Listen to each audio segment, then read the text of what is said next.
So for the behaviorist, there are three main learning mechanisms that are intended to explain everything we come to know about the world.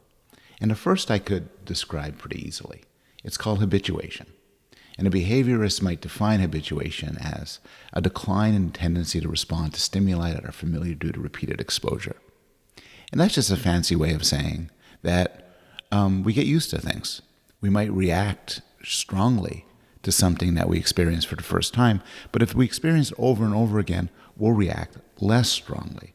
So we become used to the ticking of a clock, or traffic noise, or trains.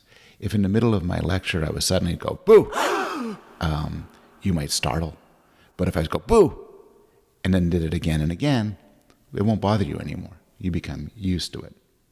And this turns out to be an incredibly useful psychological mechanism, because what it does is it keeps us focused on novelty. Something that's been in an environment for a while shouldn't capture our attention as much. We've already registered it, we've already thought of it. But something that's new could be important and could be dangerous, and so is worth attending to.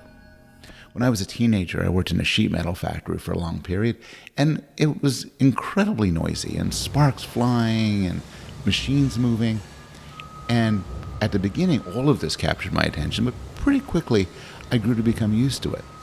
But if something new happened, a new noise, or a machine moving in a different way, it would capture my attention, and it should, because it suggested something different is going on. And similarly for any of us dealing with our environments, something new should capture our attention, something old less so, because we already know about it. And it turns out habituation is an extremely important learning mechanism. Without it, I'm not sure how we could survive in the world. And we're going to discuss it in the next lecture on developmental psychology in somewhat of a different way, looking at its role in experiments that psychologists have invented to explore the minds of children and even babies.